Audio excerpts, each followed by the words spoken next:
காதல் மழை சாரலிலே பாகம் 15.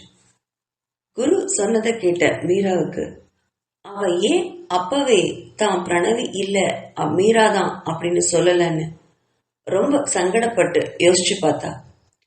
அவளுக்கு அப்போ குரு கிட்ட ஒரு நாள் வாழ்ந்தா கூட போதும்னு நினைச்சிருந்தா. தான் பிரணவி இல்ல மீரா அப்படின்னு சொன்னா அத குருவால தாங்கவே முடியாது. பிரணவிய வெறுத்துடுவான், மீராவை கழுத்தை பிடிச்சு வெள்ள தள்ளி இருப்பான். அதனாலதான் அன்னைக்கு மீரா அவளை பத்தின உண்மைய குரு கிட்ட சொல்லவே இல்லை. ஆனா இப்போ குரு கேட்கிற கேள்விகளுக்கு இதை எப்படி பதிலா சொல்றது அப்படின்னு நினைச்ச மீரா வாயை மூடிக்கிட்டு அமைதியா நின்னான். அவளுடைய அமைதிய கண்ட குரு, வாய்க்கீழே என்கிட்ட வெதண்டாவாதம் பேசுவல்ல, இப்ப பேசண்டி, வாயில என்ன குழக்கட்டையா வச்சிருக்க, அன்னைக்கு நீ மீரான்னு சொல்றதுக்கு என்னடி என்று கத்தினான் குரு. இவனுக்கு எதை சொல்லி புரிய வைக்கிறதுன்னு ஓய்ந்து போன மீரா, சார் எனக்கு ரொம்ப டயர்டா இருக்கு, என்னால உங்ககிட்ட ஆர்கியூ பண்ணவே முடியல, நான் கொஞ்ச நேரம் போய் தூங்குறேனே என்றபடி அவளது அறையை நோக்கி சென்றா. அதை கண்டவன் அவளை அமைதியா போக விட்டான். அவ சொன்னது மாதிரி இப்போ மீரா ரொம்ப ஓய்ந்து போய் தெரிகிறார் அவன் குருவுக்கு பட்டுச்சு. அவனுமே அவனுடைய அறைக்கு போய் ஓய்வெடுக்கான் கொஞ்ச நேரம் கழிச்சு மணியை பார்த்தான் குரு. மணி 6:30 தாண்டி இருந்தது.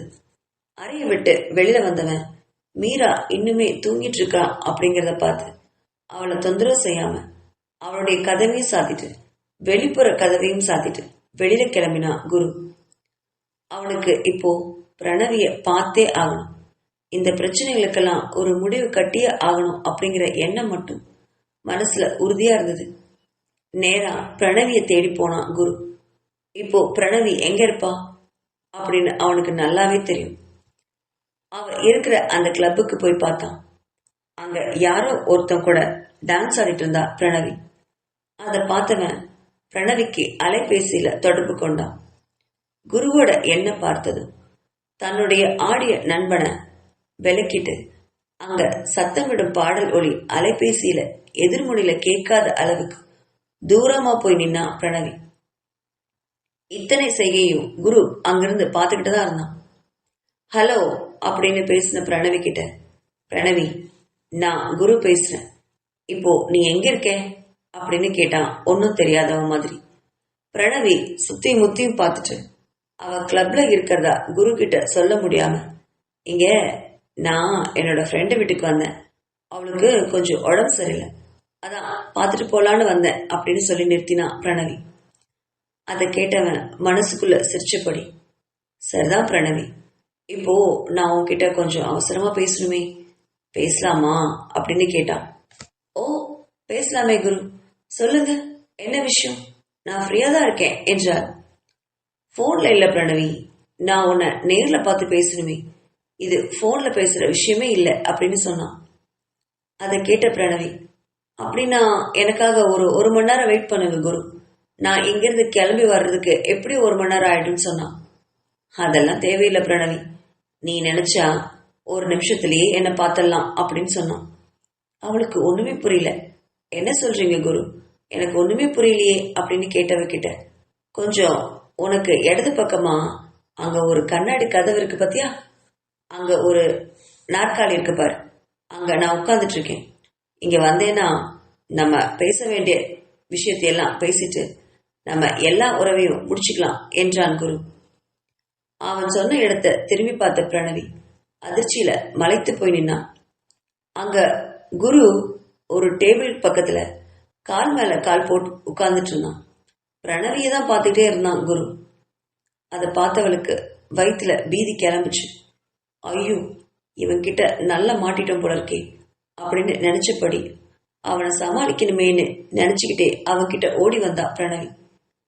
ஹலோ குரு, நீங்க எப்படி இங்க, நான் இங்க ஃப்ரெண்டுக்கு உடம்பு சரியில்லைன்னு வந்தேன்னா அவளை பார்த்துட்டு எனக்கு மனசே சரியில்லாம போச்சு, அதனால்தான் கொஞ்சம் ரிலாக்ஸ் பண்றதுக்காக இங்க வந்தேன் அப்படின்னு ஒளறி கொட்டினா பிரணவி. அதை கேட்ட குரு, இதுக்கெல்லாம் நான் விளக்கம் கேட்க இங்க வரல பிரணவி, உன்கிட்ட நான் பேசணும், இப்படி உட்காரு அப்படின்னு அவளுக்கு ஒரு நாற்காலியை காட்டினா குரு. குரு, எதுவா இருந்தாலும் நம்ம வீட்டுக்கு போய் பேசலாமே, வாங்க கிளம்பலாம், இங்க வேண்டாம் என்றாள். இல்ல இல்ல பிரணவி, வேண்டாம். இங்க நான் உன் கூட வாழ்றதுக்காக வரல. அந்த வீட்டுக்கு போய் பேசுறதுக்கு நம்ம கிட்ட எந்த உறவும் இல்லை.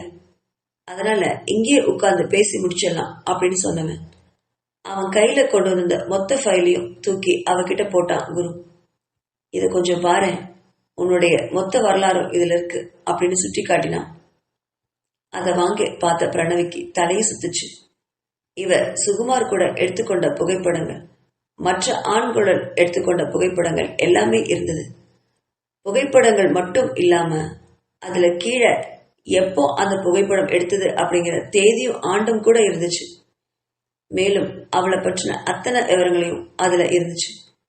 அதையெல்லாம் பார்த்தவளுக்கு வியத்து கொட்டுச்சு. அதை தொடச்சுக்கிட்டு குருவை பயத்தோட பார்த்தா. குரு அப்படின்னு பயத்தோட கூப்பிட்டவகிட்ட, இங்க பாரு பிரணவி, இத பத்தி எல்லாம் கேட்டு உன்னை அசிங்கப்படுத்த நான் வரல. நான் உன்னை உண்மையா தான் காதலிச்சேன். ஆனா நீ என்னோட பணத்துக்காக தான் காதலிச்சிருக்கேன். அதுதான் என்னால தாங்க முடியல. நீ பணம் கேட்டிருந்தீனா கோடிக்கணக்கில் நானே உனக்கு கொடுத்துருப்பேனே.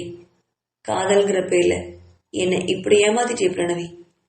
அதுவும் ஒரு அப்பாவி பொண்ணு உன்னோட இடத்துக்கு என்கிட்ட அனுப்பி வச்சியே. அதுவும் நான் உன்னை காதலிக்கிறேன்னு தெரிஞ்சும் இன்னொரு பொண்ணு உன் இடத்துக்கு அனுப்ப உனக்கு மனசாட்சியே இல்லையா? நான் அவகிட்ட தப்பா நடந்துக்க மாட்டேன்னு உனக்கு என்ன நிச்சயம்? ரொம்ப தப்பு பண்ணிட்ட பிரணவி. எனக்கு கண்ணு தெரியாம இருந்தப்போ நீ உண்மையாவே என்கிட்ட பேசிட்டு போயிருந்திருக்கலாம். நான் புரிஞ்சிட்டு இருந்திருப்பேன். உனக்கு தேவையான பணத்தை அப்பவே நான் கொடுத்திருப்பேனே. இப்படி என் வாழ்க்கையில வந்து என்னோட சந்தோஷம் மொத்தத்தையும் அழிச்சிட்டே பிரணவி. போதும் பிரணவி, இதுக்கு மேல நாம கணவன் மனைவியா வாழ்றதெல்லாம் சாத்தியமே படாது. விவாகரத்து பத்திரம் அனுப்பி வைக்கிறேன். அதுல எந்த பேச்சும் பேசாம கைத்து போட்டுடு. இல்லைனா கோர்ட்டு கேஸ்ன்னு போனா இந்த ஃபைல நான் கோர்ட்ல காமிக்க வேண்டி வரும். அதுல உன் மானம் தான் போகும்.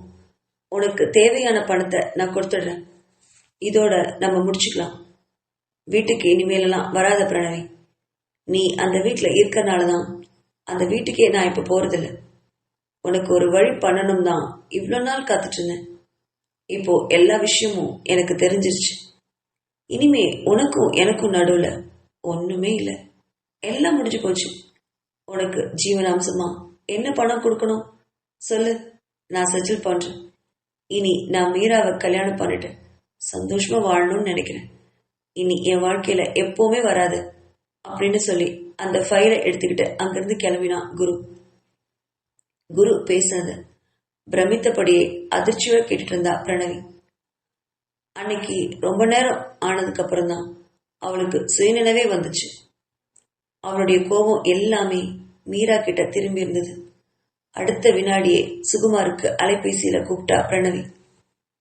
அவளுக்கு குரு பேசிட்டு போனது கோபத்தை வர வச்சிருந்தது. அவளுடைய மொத்த ஜாதகத்தையும் கையில வச்சிருந்த குரு கிட்ட பிரணவிக்கு ஆத்திரமா வந்துச்சு. இவனுக்கு எவ்வளவு திமிர் இருந்தா தன்னை பத்தி டிடெக்டிவ் வச்சு விசாரிச்சிருப்பான். அதோட விட்டானா? இனி அவன் கல்யாணம் பண்ணிட்டு சந்தோஷமா இருக்க போறானா? அந்த மீரா என்கிட்ட வேலைக்காரியா வந்து சேர்ந்தவன். ஒரு வேலைக்காரி அவளுக்கு குரு கூட கல்யாணமா? தன்னை விட மீரா பணக்காரி ஆயிடுவாளா? ஒரு சாதாரண வேலைக்காரி தன்னுடைய வாழ்க்கையை பறிச்சிட்டதை நினைச்சு பிரணவிக்கு தாங்கவே முடியாத கோவம் வந்துச்சு. எப்படியாவது மீராவை இந்த உலகத்தை விட்டு அனுப்பியே ஆகணும்னு மனசுல வெறியோட இருந்தா பிரணவி. அவ உயிரோட இருந்தாதானே குருவை கல்யாணம் பண்ணிக்க முடியும். தனக்கு கிடைக்காத வாழ்க்கை வேற யாருக்கும் கிடைக்கவே கூடாதுன்னு நினைச்ச பிரணவி அன்னைக்கு குருக்கு கண்ணு தெரியாதப்போ தான்கிட்ட பாவமா வந்து நடிச்சு தன்னை ஏமாத்திட்டு குரு கிட்ட போய் அவகிட்ட காதலை காமிச்ச. அவளுக்கு சரியான பாடம் கற்பிக்கணும். குருவை கல்யாணம் பண்ணிக்கிட்டு அவன் கூட தன்னோட வாழ்க்கைய சந்தோஷமா வாழணும்னு நினைச்சிட்டு இருந்த எனக்கு எங்கிருந்தோ வந்து என்னுடைய வாழ்க்கைய அவ பறிச்சுட்டாளே. குரு மேல அவளுக்கு காதல் இருக்குன்னு தெரிஞ்சிருந்தா அவளை குரு கிட்ட அண்ட கூட விட்டுருக்க மாட்டா பிரணவி. குடும்ப வறுமை, குடும்ப சூழ்நிலைன்னு தான்கிட்ட பொய் சொல்லி ஏமாத்தி குரு கிட்ட தன்னை மாதிரியே நடிச்சு அவளுக்கு இந்த உலகத்துல வாழ்ற தகுதி இருக்கா என்ன? குருவை திருமணம் செஞ்சுக்கிட்டு என்னுடைய வாழ்க்கைய அவ வாழ போறாளா அப்படின்னு நினைச்ச பிரணவிக்கு உடம்பெல்லாம் பத்தி எரிஞ்சுது. சுகுமாருக்கு போன்ல அழைச்சுக்கிட்டே இருந்தா. ரொம்ப நேரம் கழிச்சுதான் சுகுமார் போனை எடுத்தான். நேற்று அடித்த சரக்குல நல்ல போதை ஏறி தூங்கிட்டு இருந்த சுகுமார் தொடர்ந்து அலைபேசி அடிக்கும். அத போதையிலேயே தடவி எடுத்து பெயரை படிச்சான். அதுல பிரணவி அப்படிங்கிற பெயரை பார்த்ததும் அதுக்கு உயிர் கொடுத்து ஹலோ அப்படின்னு சொன்னான். சொல்லு பிரணவி, என்ன விஷயம் அப்படின்னு கேட்டவன் கிட்ட நம்ம போட்ட திட்டமெல்லாம் எந்த அளவுக்கு இருக்கு அப்படின்னு திருப்பி கேட்டா பிரணவி. நீ சொன்ன மாதிரி அந்த மீரா பொண்ண ஃபாலோ பண்ணிட்டு தான் இருக்கும்.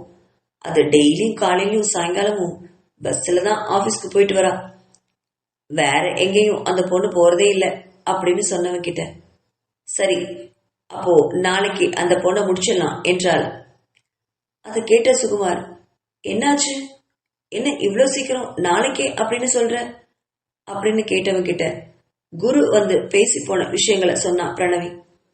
அதை கேட்ட சுகுமார் ஹே பிரணவி, அதுதான் குரு உனக்கு தேவையான பணத்தை கொடுத்துடுறேன்னு சொல்றாரே, அப்படி இருக்கும்போது எதுக்காக நீ அந்த மீராவை கொல்லணும்னு நினைக்கிற? நமக்கு தேவை பணம், அது கிடைச்சதுக்கு அப்புறம் நாம ஏன் தேவையில்லாத விஷயங்கள் எல்லாம் தலையணும் என்று கேட்டான் சுகுமார். அதை கேட்ட பிரணவிக்கு ஆத்திரம் பொத்துக்கிட்டு வந்துச்சு. எனக்கு பணம் முக்கியம்தான் சுகுமார், நான் இல்லைன்னு சொல்லல. ஆனா அவனுக்கு எவ்வளவு கொழுப்பு இருந்தா என்ன வேண்டான்னு சொல்லிட்டு அந்த மீராவை கல்யாணம் பண்ணிக்கிறேன்னு என்கிட்டயே சொல்லுவான். இத்தனை வருஷம் அவனுக்காக நான் காத்துட்டு இருந்தது எல்லாம் வேஸ்ட். குரு எந்த காரணத்தை கொண்டும் மீராவை கல்யாணம் பண்ணிக்கவே கூடாது. அந்த மீராவும் என்னை ஏமாத்திட்டு தான் குரு கிட்ட என் இடத்துக்கு போனான். அவளுக்கும் சரியான தண்டனை கிடைச்சே ஆகணும். அதனாலதான் மீராவை போட்டு தரணும்னு சொல்றேன். எனக்கு பிரயோஜனமே இல்லாத குரு வேற யாருக்கும் பயன்படவே கூடாதுன்னு சொன்னா பிரணவி. அவளுடைய எண்ணத்தை புரிந்து கொண்ட சுகுமார் நமக்கு என்ன, நமக்கு பணம் கிடைச்சா சரிதான் அப்படின்னு நினைச்சுவேன். என்னமோ பிரணவி, எனக்கு தேவை பணம். நாளைக்கு அந்த பொண்ணை ஆக்சிடென்ட் பண்ணி தூக்கிடுறேன். அந்த செய்தியை உனக்கு சொன்ன அடுத்த நாள் நீ சொன்ன அமௌண்ட் என்னோட அக்கௌண்ட்ல நீ போட்டிருக்கணும். இல்லைனா இதோ இந்த கால் ரெக்கார்டிங் எல்லாம் போலீஸ்க்கு அனுப்பிச்சு வச்சிருவேன் என்று கூறி மிரட்டினான் சுகுமார். பிரணவிக்கு உள்ளூர பகீர்னாச்சு. இவன் கால் ரெக்கார்டிங் எல்லாம் பண்றானா அப்படின்னு நினைச்சவ சரிதான், இவனுக்கு பணம் கொடுத்தா இவன் நம்ம எல்லாம் காட்டி கொடுக்க மாட்டான், நமக்கு அது போதும் அப்படின்னு நினைச்சவ சரிதான் சுகுமார், நீ நாளைக்கு மீராவை ஆக்சிடென்ட் பண்ணி தூக்குறதுக்கு வழியை பாரு, பணத்துக்கு நான் ஏற்பாடு பண்றேன்னு சொல்லி போனை வச்சா பிரணவி. பிரணவியை பார்த்துக்கிட்டு வீட்டுக்கு போன குரு இன்னமும் மீரா தூங்கிட்டு இருக்கிறத பார்த்து ஆச்சரியம் அடைஞ்சான். எவ்வளவு நாள் இவ தூங்காம இருந்தாலோ பாவம், இன்னைக்கு இப்படி தூங்குறாளே அப்படின்னு நினைச்சவனுக்கு இப்போ பசி வயிற்றை கிள்ளுச்சு. அதுக்காக மீராவை எழுப்புறதுக்கும் அவனுக்கு மனசு வரல. அதனால கிச்சனுக்கு போய் என்ன இருக்குன்னு தேடினான். அவனுக்கு அடுப்பு கூட பத்த வைக்க தெரியாது. 2 ஆப்பிள் பழம் மட்டும் வெட்டி சாப்பிட்டுட்டு போய் படுத்துக்கிட்டான் குரு.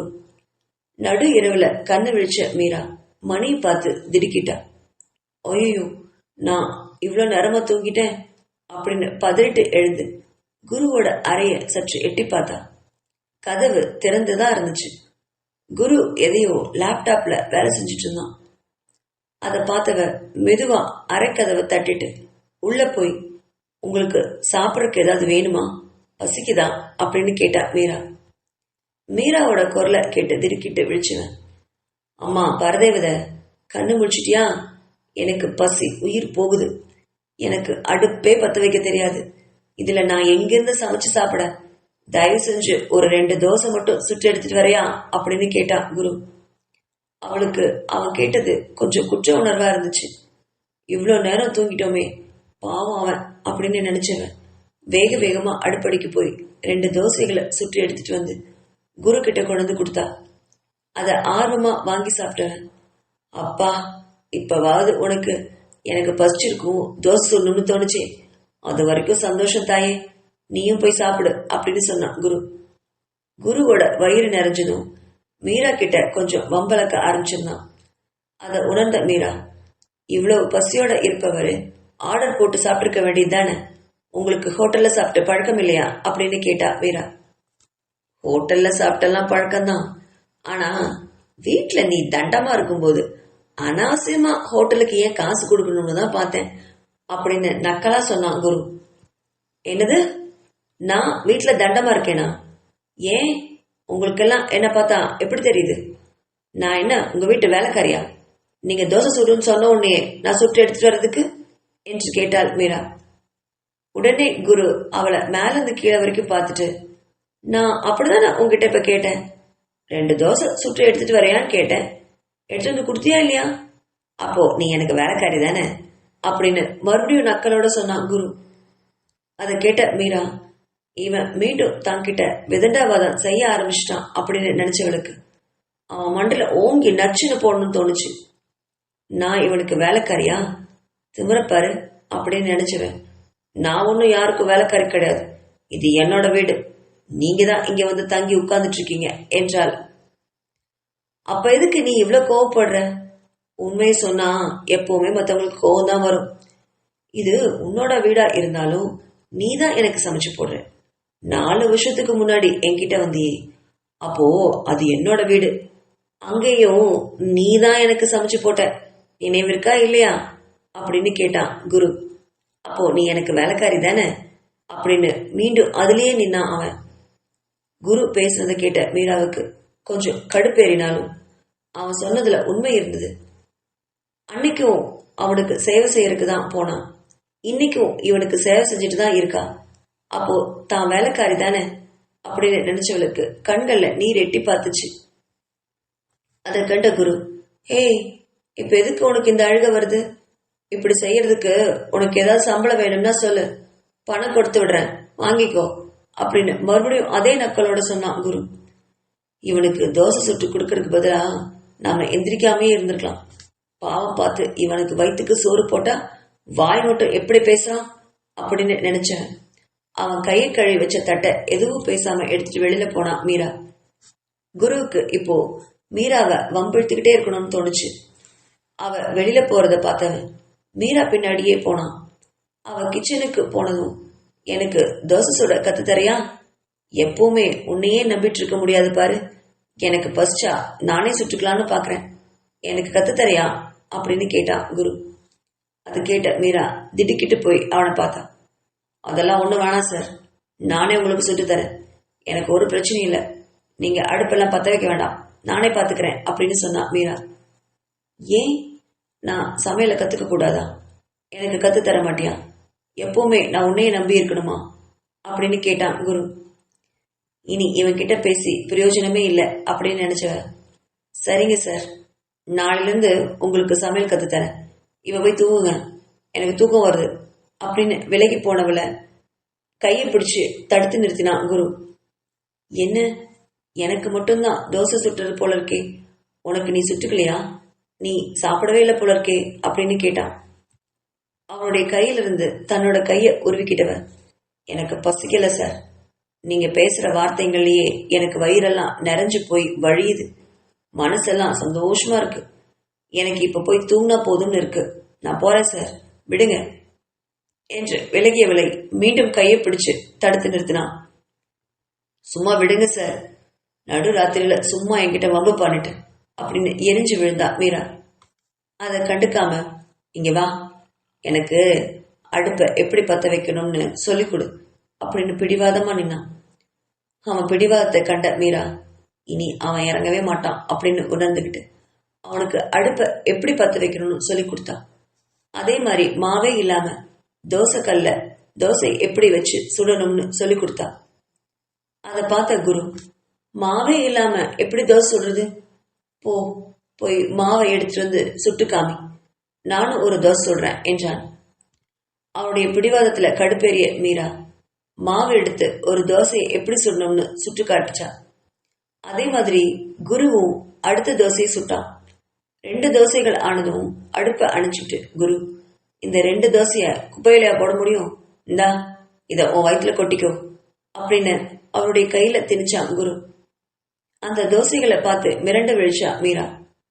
இப்போ இதுக்குதான் இவ்வளவு பிடிவாதமா இருந்து இவன் தோசை சுட்டானோ அப்படின்னு நினைச்ச மீரா, இது என்ன வகையான காதலோ, எனக்கு ஒரு மண்ணும் புரியல அப்படின்னு மனசுல நினைச்சபடி அவன் சுட்டு கொடுத்த தோசைகளை மென்னு விழுங்கினான். அவ சாப்பிடுற வரைக்கும் பக்கத்திலே நின்று இருந்தான் குரு. மீராவை வெறும் வயிற்றுல படுக்க அனுப்ப அவனுக்கு விருப்பமே இல்லை. தோசை சுட்டு சாப்பிடு அப்படின்னு சொன்னாலும் அவ கேட்க மாட்டான். அதனால்தான் இது மாதிரி செஞ்சு அவளை சாப்பிட வச்சான் குரு. அவ சாப்பிட்டு முடிச்சதும், சரி இப்போ நீ போய் தூங்கு, நானும் போய் தூங்குறேன் அப்படின்னு அவன் அறைக்கு போனான் குரு. இனி பிரணவிய பத்தி வீட்டுல எல்லார்கிட்டையும் பேசி எவ்வளவு சீக்கிரம் முடியுமோ அவ்வளோ சீக்கிரம் மீராவை நம்ம கல்யாணம் பண்ணிக்கணும்னு நினைச்சுக்கிட்டே அன்றே இரவு கழிச்சான் குரு. அறைக்கு வந்த மீராவும் குருவோட எண்ணமே தெரியாம இவன் எப்படா வீட்டை விட்டு வெளில போவான்னு நினைச்சிட்டு இருந்தா மீரா. காலையில எப்பவும் போல ஆபீஸ்க்கு பேருந்துல போனா மீரா. பேருந்துல போகும்போது குருவை பத்தியே நினைச்சிட்டு இருந்தா மீரா. என்னமோ தெரியல, காலையில இருந்து குரு பதட்டமாவே இருந்தான். என்னன்னு புரியவே இல்லை மீராவுக்கு. தான் அலுவலகம் கிளம்பும் போது கூட இன்னைக்கு நானே உன்னை கூட்டிட்டு போறேன்னு பிடிவாதமா இருந்தான். இல்ல சார், வேண்டாம், ஆபீஸ்ல இருக்கவங்க எல்லாம் இன்னும் தப்பாதான் என்ன பேசுவாங்க அப்படின்னு சொல்லி வர மருத்துவக்கிட்ட, ஆல்ரெடி அவங்க நம்மளை பத்தி தப்பாதான் பேசுறாங்க, புதுசா பேசுறதுக்கு அங்க என்ன இருக்கு, பரவாயில்ல வா, நானே உன்னை கூட்டிட்டு போறேன், இனிமே நானே கூட்டிட்டு போய் நானே கூட்டிட்டு வரேன் அப்படின்னு பிடிவாதமா நின்னான் குரு. அவளுக்கு குருவை சமாளிச்சுட்டு பஸ்ல வர்றதுக்குள்ள போதும் போதும் ஆயிடுச்சு. அத மனசுல நினைச்சு சிரிச்சபடியே வந்தா மீரா. பேருந்துல இருந்து இறங்கினவ நடந்து தன்னோட அலுவலகத்திற்கு போயிட்டு இருந்தா. அவருடைய அலுவலகம் பஸ் ஸ்டாப்ல இருந்து கிட்டத்தட்ட 1/2 கிலோமீட்டர் அளவுல இருக்கும். ஒரு பெரிய ரோட கிராஸ் பண்ணிதான் அவருடைய ஆபீஸ்க்கு போகணும். அந்த பெரிய ரோட்டை கடக்கிற அந்த டைமிங் தான் மீராவுக்கு ரொம்பவுமே இழுக்கும். ஒரு சில நேரங்கள்ல அது 5 நிமிஷம் ஆனாலும் வாகனங்களுடைய எண்ணிக்கை குறையாம வந்துகிட்டே இருக்கும். மெதுவா பார்த்து பார்த்து தான் அந்த பெரிய ரோட்டை எப்பவுமே கிராஸ் பண்ணுவா மீரா. இன்னைக்கும் அப்படியே நின்றுட்டு இருந்தா. பெரிய பெரிய கனரக வாகனங்கள் அவளை கடந்து போயிட்டே தான் இருந்துச்சு. மணியை பார்த்தா அலுவலக நேரத்திற்கு இன்னும் 5 நிமிஷம் தான் இருந்துச்சு. அதுக்குள்ள அலுவலகத்திற்கு போய் சேரணும் அப்படின்னு நினைச்சவன் 2 பக்கமும் வாகனங்கள் குறைஞ்சிருக்கா அப்படின்னு பார்த்தா. கிட்டத்தட்ட குறைஞ்சுதான் இருந்தது. அவ நின்ன இடத்துல இருந்து ரொம்ப தூரத்துல இடது பக்கம் ஒரு லாரி வந்துட்டு இருந்தது. ஆனா அந்த லாரியோட வேகம் ரொம்ப மெதுவாதான் இருந்தது. அதனால அது அவளை கடப்பதற்குள்ள நாம ரோட்டை கடந்தலாம் அப்படின்னு நினைச்ச மீரா அந்த பெரிய ரோட்ல கால் எடுத்து வச்சா. அவ கால் எடுத்து வச்ச அடுத்த வினாடி அந்த லாரியோட வேகம் அதிகமாச்சு. மீரா அதை எதிர்பார்க்கவே இல்லை. சரி, வந்ததான் வந்துட்டோம், அந்த லாரி வர்றதுக்குள்ள ஓடி போயிடலாம் அப்படின்னு நினைச்சு ஓடிவிட நினைச்சு அவருடைய வேகத்தை அதிகப்படுத்தினா மீரா. ஆனா என்ன முயன்றும் அந்த லாரியோட வேகத்துக்கு அவளால ஈடு கொடுத்து ஓடவே முடியல. ஒரு வினாடி தாமதிப்பதற்குள்ள அந்த லாரி அவளை அடிச்சுட்டு போயிடுச்சு. ரோட்ல லாரியால தூக்கி அடிக்கப்பட்டு கீழே விழுந்தா மீரா. கீழே விழுந்த அடுத்த வினாடி அவளுக்கு நல்லா தெரிஞ்சது, நாம இனிமே இந்த உலகத்துல வாழவே மாட்டோம்னு. அத்தனை ரத்தப்போக்கூட மயங்கி சரிஞ்சா மீரா. அதுக்கப்புறம் நடந்ததெல்லாம் மின்னல் வேகத்துல எப்படி நடந்ததுன்னு கூட தெரியாம நடந்து முடிஞ்சிருச்சு. கூட்டத்துல இருந்தவங்க ஆம்புலன்ஸ்க்கு போன் பண்ணி மீராவை பக்கத்துல இருந்த ஹாஸ்பிட்டலுக்கு அட்மிட் பண்ணாங்க. அவருடைய ஹேண்ட்பேக்கை தொழாவி அவருடைய அலுவலகம், முகவரி, போன் நம்பர் எல்லாத்தையும் எடுத்து பக்கத்துல இருந்தவங்களுக்கெல்லாம் மீரா பத்தின தகவல்களை சொன்னாங்க. குருவும் வெங்கட்டும் சுமியும் பதட்டமா ஹாஸ்பிட்டலுக்கு ஓடி வந்து மீராவை பார்த்தாங்க. ஐசியூவில் இருந்த மீரா இனி உயிர் பிழைக்க மாட்டாள்னு மருத்துவர்கள் சொல்ல குரு இடிந்தே போனான். அவனால மீரா இல்லாத வாழ்க்கையை வாழவே முடியாது அப்படின்னு நினைச்சவனால அழுகையை கட்டுப்படுத்தவே முடியல. தான் ஒரு ஆண் அப்படிங்கிறது கூட பாராம அந்த ஐசியூவுக்கு முன்னாடி உட்கார்ந்து அழுதான் குரு. குரு கதறி அழுத பார்த்த வெங்கட்டுக்கும் சுமிக்கும் ரொம்ப பெரிய அதிர்ச்சியா இருந்தது. அவனை கூட்டிட்டு போய் நாற்காலியில உட்கார வச்சாங்க. அவனை சமாதானம் பண்ணாங்க. ஒன்னும் இல்ல குரு, மீரா கண்டிப்பா சரியாயிடுவா, நீங்க கவலைப்படாதீங்க, அவளுக்கு எதுவும் ஆகாதுன்னு சமாதானப்படுத்திட்டே இருந்தாங்க. ஆனா மீராவை பரிசோதித்த மருத்துவரும் 20 மணி நேரம் இல்லாம மீராவை பத்தின எந்த செய்தியுமே சொல்லவே முடியாதுன்னு சொன்னாரு. அவ உயிர் பிழைக்கிறதெல்லாம் ரொம்ப கஷ்டம்னு சொல்லிட்டு போனாரு. அதை கேட்ட குருவுக்கு பைத்தியம் பிடிச்ச மாதிரி இருந்தது. மீரா தன்னை விட்டு போகவே கூடாதுன்னு தான் அவளை எல்லா இடத்துலயும் தொடர்ந்து வந்தான். அவளுடைய வாழ்க்கையில அவன் மட்டும்தான் இருக்கணும்னு சுயநலமா இருந்தான். ஆனா கடவுளுக்கு அது தப்புன்னு பட்டுச்சு போலுக்கு. நான் இருக்கிறேன்டா மடையா, அவளை நீ எப்படி கட்டுப்படுத்தலாம்? இங்க இருக்கிற உயிர்கள் எல்லாமே என்னுடைய கட்டுப்பாட்டுல இருக்கு அப்படின்னு நினைச்ச கடவுள் இப்படி பண்ணிட்டாரோ என்னவோ அப்படின்னு நினைச்சவனால அழுகையை கட்டுப்படுத்தவே முடியல. அழுது அழுது ஓய்ந்தவன் நேரடியா மருத்துவரை பார்க்க போனான். டாக்டர், நான் மீராவோட அறைக்கு ஒரு 5 நிமிஷம் போகணும், அனுமதி கிடைக்குமா? எனக்கு அவளை பார்த்தே ஆகணும் என்றான். மருத்துவர் யோசிச்சபடியே, சரி, ஆனா உங்களுக்கு 5 நிமிஷம் தான் டைம், அதுக்குள்ள நீங்க திரும்பி வந்துடணும். எந்த காரணத்தை கொண்டும் பேஷண்ட்டை தொட்டு மட்டும் பேசிடவே கூடாது அப்படின்னு எச்சரித்து அனுப்பினார். ஐசியூவிற்கு வந்த குரு மருத்துவருடைய கட்டளையும் மீறி அவருடைய கையை அழுத்தமா பிடிச்சுக்கிட்டு நாற்காலியில உட்கார்ந்தான். இங்க பாரு மீரா, நான் சொல்றது உனக்கு கேக்குதா இல்லையான்னு கூட எனக்கு தெரியாது. என்ன ஆனாலும் நான் சாகர வரைக்கும் நீ என் கூட தான் இருக்கணும். நீ இல்லாத ஒரு வாழ்க்கைய என்னால நினைச்சு கூட பார்க்க முடியாது. நீதான் என்னோட உயிர். நீ செத்துட்டா நானும் கூடவே செத்து போயிடுவேன்னெல்லாம் சொல்ல மாட்டேன். ஆனா நான் சாகர வரைக்கும் உன்னை மட்டுமே நினைச்சு அழுதுகிட்டே இருப்பேன். உனக்கு இது பரவாயில்லையா? நான் அழுதா? அன்னைக்கு நான் கஷ்டப்படக்கூடாதுன்னு நினைச்சுதான் எனக்கு சேவை செய்யறதுக்காக நீ வந்த. நான் அதை இப்போ நல்லா புரிஞ்சுக்கிட்டேன் மீரா. என் மேல இருக்க காதலால தான் நீ வந்த அப்படிங்கறத நல்லா உணர்ந்துட்டேன். நான் உன்னை உயிருக்குயிரா காதலிக்கிறேன். நீ இல்லாத ஒரு வாழ்க்கைய என்னால நினைச்சு கூட பார்க்க முடியாது.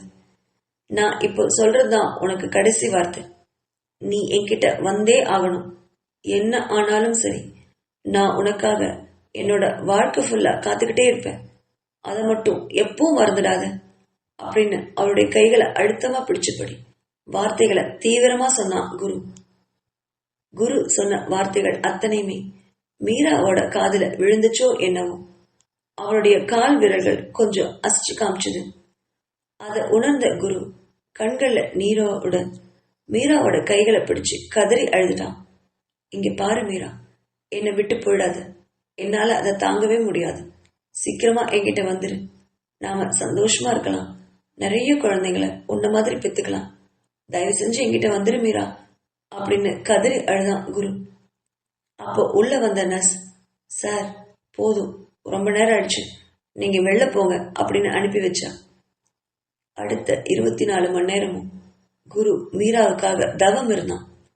யார்கிட்டையும் எதுவும் பேசல. வெளியில நாற்காலியில உட்கார்ந்தவன் அப்படியே உட்கார்ந்தான். பச்சை தண்ணி கூட அவன் குடிக்கவே இல்லை. வெங்கட்டும் சுமியும் எவ்வளவோ கெஞ்சி பார்த்தாங்க. ஆனா அவன் அந்த நாற்காலி விட்டு கூட நகரல. ஏதோ ஒரு அமைதியான நிலையில கண்களை இறுக மூடிட்டு மீராவுக்காக பிரார்த்தனை பண்ணிட்டே இருந்தான் குரு. கடவுளே, எப்படியாவது என்னோட மீராவை என்கிட்ட கொடுத்துருங்க. எனக்காக தான் அவ ரொம்ப கஷ்டப்பட்டான். அவளை நான் நல்லா பார்த்துக்கணும்னு நினைக்கிறேன். இந்த வினாடியில அவளை நீங்க என்கிட்ட இருந்து பிரிச்சுட்டீங்கன்னா அப்புறம் கடவுளா நீங்க எனக்கு என்ன செய்ய போறீங்க? நான் அவளை உயிருக்குயிரா பார்த்துக்கணும்னு ரொம்ப ஆசைப்படுறேன். இவ்வளவு நாள் எனக்காக அவ பட்ட கஷ்டங்களை நான் நல்லா புரிஞ்சுக்கிட்டேன். அவ இல்லாத வாழ்க்கைய என்னால வாழவே முடியாது. அவளை எனக்கு திருப்பி கொடுத்துருங்க. அவளை பொக்கிஷமா நான் பாத்துக்கிறேன். இனி அவ கண்ணுல இருந்து ஒரு சொட்டு கண்ணீர் வரவே வராது. தயவு செஞ்சு அவளை என்கிட்ட கொடுத்துருங்க. அவளுக்கு பதிலா என் உயிரை கூட நீங்க எடுத்துக்கோங்க. என்கிட்ட இருந்து அவளை மட்டும் பிரிச்சிடாதீங்கன்னு மனசார வேண்டினா குரு.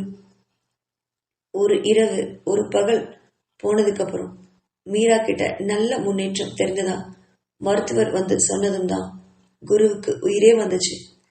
கடவுளுக்கு மனமார்ந்த நன்றி சொன்னான் குரு. அதுக்கப்புறம் மீராவோட உடல்நிலையில எந்த தாழ்வும் ஏற்படவே இல்லை. நல்ல முன்னேற்றத்துல இருந்தா மீரா. அப்போ ஹாஸ்பிட்டலுக்குள்ள ஒரு காவல்துறை அதிகாரி வந்தாரு.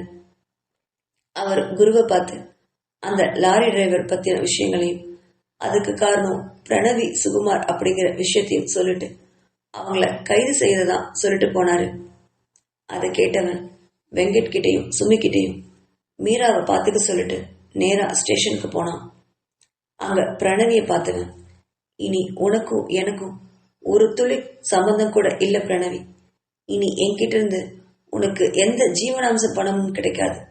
என்னோட உயிரையே என்கிட்ட இருந்து பறிக்க பார்த்துட்டல்ல நீ. உனக்கு பணம் கொடுக்கறேன்னு தான் சொல்லியிருந்தேனே பிரணவி. அப்படியே நீ அவளை விட்டுருந்துருக்கலாமே. ஆனா இப்போ மீராவை இந்த அளவுக்கு படுக்க வச்சிருக்கி. இதெல்லாம் நியாயமா? நீ எல்லாம் ஒரு பொண்ணா? என் மூச்சிலேயே முழிக்காத அப்படின்னு கோவமா கத்திட்டு போனான் குரு. குரு போனதும் தன்னோட தவற உணர்ந்த பிரணவி ரொம்ப நேரம் அழுதுகிட்டே இருந்தான். ஆனா என்ன அழுதாலும் நடந்து முடிஞ்ச விஷயங்களை மாத்த முடியுமா என்ன? இனி குரு மீராவுக்கு தான் அப்படின்னு உணர்ந்த பிரணவி தன்னோட அழுகையை கட்டுப்படுத்திக்கிட்டா. மீரா தெளிஞ்சு வர கிட்டத்தட்ட 10 நாள் ஆயிருந்தது. மீராவை பெட்டுக்கு கொண்டு வந்திருந்தாங்க. தலையில பெரிய கட்டோட, கை கால்கள் எல்லாம் சிராய் போட, அவளால எழுந்து கூட நடக்க முடியாத நிலையில இருந்தா மீரா. ஆனா குரு மீராவை கண்ணுக்குள்ள வச்சு பார்த்துக்கிட்டான். அவளுக்கு பெட் பேன் வைக்கிறது முதல் அவளுடைய துணியை மாத்துறது எல்லா செயல்களுமே குரு யாருக்கும் விட்டு கொடுக்கவே இல்லை. எத்தனையோ தடவை சுமியும் அங்க பணி செய்யற நர்ஸும் நாங்க பாத்துக்கிறோம், நீங்க போயிடுங்கன்னு சொல்லியிருந்தாங்க. ஆனா எதையுமே குரு ஒப்புக்கவே இல்லை. அலுவலகத்திற்கு குரு போகவே இல்லை. எல்லா நேரமும் மருத்துவமனையில மீராவுக்காக தவம் இருந்தான். அவளுடைய பார்வையை உணர்ந்து எல்லா செயல்களையும் அவனே செஞ்சான். அவளுக்கு ஊட்டி விடுறது, பெட் பேன் வைக்கிறது, உடம்பு துடைக்கிறது, உடை மாத்தி விடுறது, தலை சீவிடுறது எல்லாத்தையும் அவனே செஞ்சான். அதை பார்த்த மீராவுக்கு கண்கள்ல கண்ணீர் வந்துகிட்டே இருந்தது. அவளும் தடுக்க எவ்வளவோ முயற்சி பண்ணான். ஆனா விடாக்கண்டன் பிடிவாதக்காரன் முடியவே முடியாதுன்னு மறுத்துட்டு மீராவுக்கு அவனே தாய்மானவனா இருந்தான். அதை கண்ட மீராவுக்கு குரு தன்னை எவ்வளவு காதலிக்கிறான்னு புரிஞ்சுக்கிட்டா. அந்த வினாடி இருவருக்குள்ளும் இருந்த ஈகோவும் கோவமும் மன அழுத்தங்களும் இப்போ சுத்தமா இல்லாமையே போயிருந்தது. ஒருவருக்கொருவர் புரிஞ்சுக்கிட்டு கண்களாலே பார்த்துக்கிட்டு மௌனமே மொழியா 2 பேரும் காதலிச்சிட்டு இருந்தாங்க அழகா. விஷயத்த கேள்விப்பட்ட குருவோட தங்கை கீதாவும் வினித்தும் மீரா கிட்ட வந்து மருத்துவமனையில மன்னிப்பு கேட்டாங்க. அதே மாதிரி குருவோட அம்மா அப்பாவும் கல்யாணத்துக்கு சம்மதம் சொல்லிட்டு போனாங்க. மீராவோட உடல்நல பரிபூர்ணமா சரியானதுக்கு அப்புறம் 2 பேருக்கும் கல்யாணம் நிச்சயிக்கப்பட்டுச்சு. அதன்படி வெங்கட்டும் சுமியும் மீரா கூட வந்து வீட்டிலேயே தங்கிட்டாங்க. மீராவும் திருமணம் ஆகும் வரை வெங்கட்டிடமும் சுமிக்கிட்டையும் பாதுகாப்பா இருந்தா. திருமண நாள் நிச்சயிக்கப்பட்டு ரொம்பவுமே சிறப்பா பெரிய அளவுல கல்யாணம் நடந்துச்சு. குருவுக்கும் மீராவுக்கும் தங்களுடைய காதல் திருமணத்துல முடிஞ்சதை நினைச்சு ரொம்ப சந்தோஷப்பட்டாங்க. வெங்கட்டுக்கு ரொம்ப பெரிய நிம்மதி வந்துச்சு. மனசுல ஆனந்த கண்ணீரோட மீரா என்னைக்கும் நல்லா இருக்கணும்னு மனசார வேண்டிக்கிட்டான். திருமணம் முடிஞ்சு குருவோட வீட்டுக்கு வந்தா மீரா. அவளை தனியா அந்த இரவுல சந்திச்ச குரு மீரா கிட்ட மனப்பூர்வமா மன்னிப்பு கேட்டான். மீராவும் குரு கிட்ட மன்னிப்பு கேட்க, இதுதான் நம்ம 2 பேரும் ஒருத்தர் கேட்டுக்கிற கடைசி மன்னிப்பா இருக்கணும். இனி வரப்போற வாழ்க்கையெல்லாம் யாரும் யாரையும் விட்டு கொடுக்காம, எந்த இடத்துலயும் பொய் சொல்லாம நம்ம வாழ்க்கைய நல்லபடியா வாழணும் அப்படின்னு சொன்னான் குரு. அத மனப்பூர்வமா ஏத்துக்கிட்டா மீரா. ஆமா, ஒரு பொய் சொன்னதாலதான் இத்தனை பிரச்சனைகளும் வந்தது. இனி எந்த காரணத்தை கொண்டும் குரு கிட்ட தான் பொய் சொல்லவே கூடாதுன்னு முடிவெடுத்தா மீரா. அவனுடைய மார்பில அழகா ஒண்டிக்கிட்டா.